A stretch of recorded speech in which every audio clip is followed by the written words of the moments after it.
Hi everyone, Ed here, Ed Edits 360. Today we'll go through setting up a 360 project to output as a short video.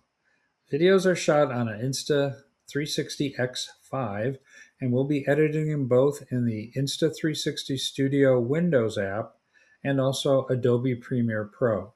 Check back for a video about why I made these choices and suitable hardware to be able to handle these 360-degree videos. For now, let's get started on how to get a 360 video ready for YouTube or DEO VR. First, here's a folder structure that works best for me.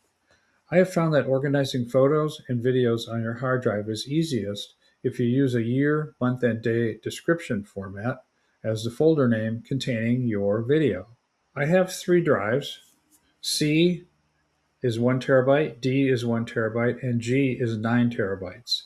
I use G to hold the raw images from the X5 and also backups of the working folder. I move the final outputs to C to save space on my D drive, as that drive quickly gets filled up when you're doing large productions. So on D, I have an Insta360 folder. I will now create this project folder as I described. So new folder, and this one's going to be 2025, August 13th, Ensenada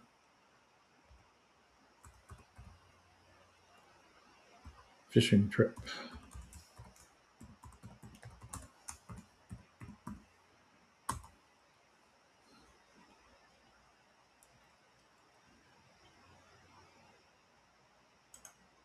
Now, inside this folder, I will create my 3 folders that I use all the time. They will be 2D, they will be 360, and they will be source.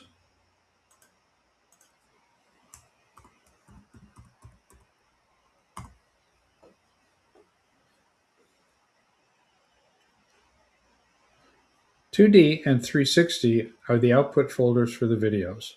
"Source" contains all materials necessary to produce the video. I'll populate this as we go. Next, the raw files will be placed into the main folder.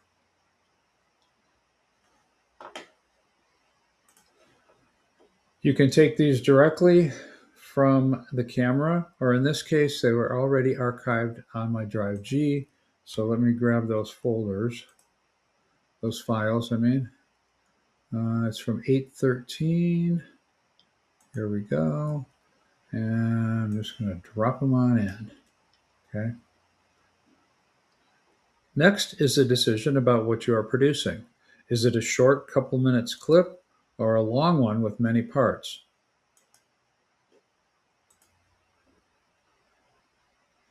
Premiere Pro's structuring levels are so,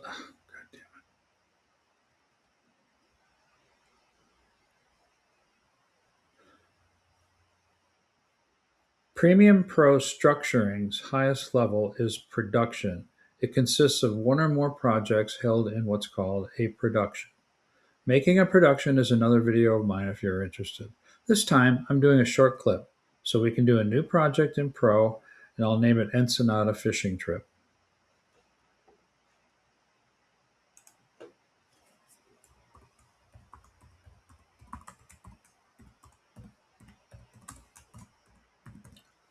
And now, note that I have to change the project folder to source under this folder that I've already created. So I'll browse over. I'm going to go to my Insta360, find the folder, go to source, Ensenada Fishing Trip will be under source. So I'll go ahead and save that and create it. All material that I use in Pro will be kept here. This way, in the future, the project is ready to go no matter where it ends up. Referring your assets to other drive locations, while space saving, is dangerous as things can get lost and causing you much grief if you ever want to return to the project in the future. That being said, let's start to pull in our assets. I always need an intro, so I'll drop that in. Okay, so what I'm going to do is get my logo animation moved into my source folder, and I should not move it. I'm going to copy. So now I've got a copy there. And then I've already in my source folder moved in my fly-in. So those are the two things that are just about all animations I'm going to have is an intro and a fly-in. You can do whatever you want, but that's just typically what I do. Okay, now that I have my assets in the source folder, I'm going to go ahead and drop them into my project one at a time. You don't have to do it one at a time. It just shows that. Okay, so now I've got my assets.